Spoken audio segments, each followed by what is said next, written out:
Thank you, Bob. I appreciate that. I have to read my notes. Just by way of introduction, I'm an outfitter with my wife and Lander and our family. I started guiding hunters in about 1970, I think.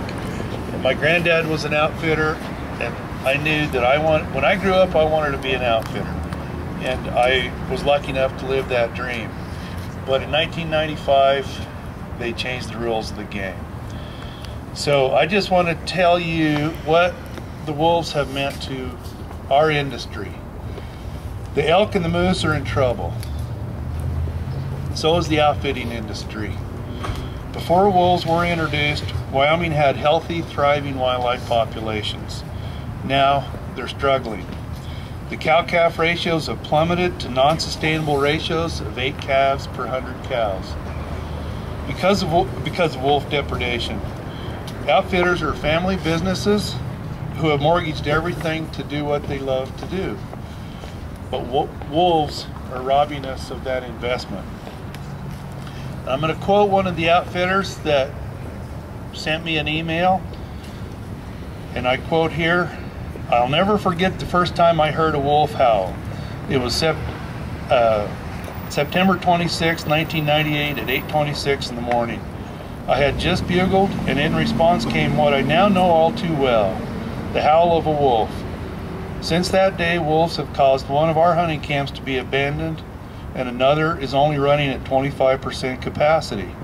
Our bull elk harvest has gone from over 80% success to less than 50%, even with fewer hunters.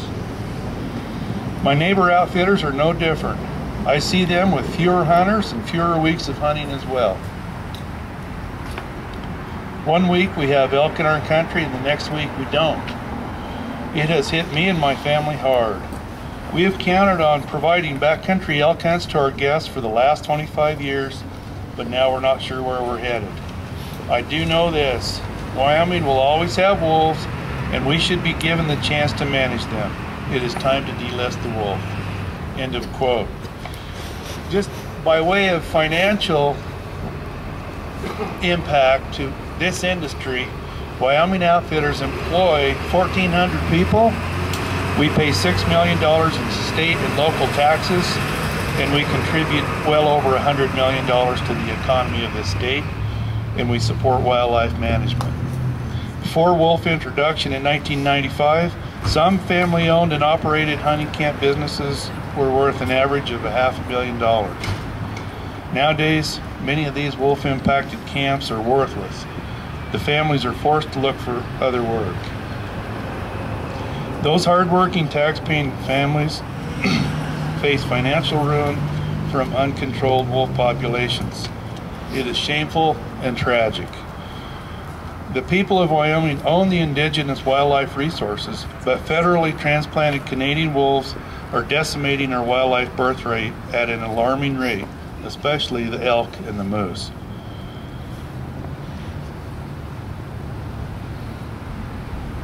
Wyoming's hunting, agriculture, and tourist economies are in peril, and our lives have been terribly disrupted by wolves. Hunters and ranchers have been unfairly punished by wolves, and they have borne a disproportionate burden of the wolf experiment. Hunters have quit hunting traditional elk areas in northwestern Wyoming because of wolf predation, and they are now moving to other areas around the state, causing a domino effect. This increases hunter density and diminishes the quality of hunting in these impacted areas. The time to stop the destruction caused by wolves is long past. The federal government must return control of state resources to Wyoming where it rightfully belongs. Every month, wolves kill 700 Wyoming elk, not to mention numerous cattle, sheep, mules, horses, and dogs. Ironically, the federal government won't allow us to control those wolves.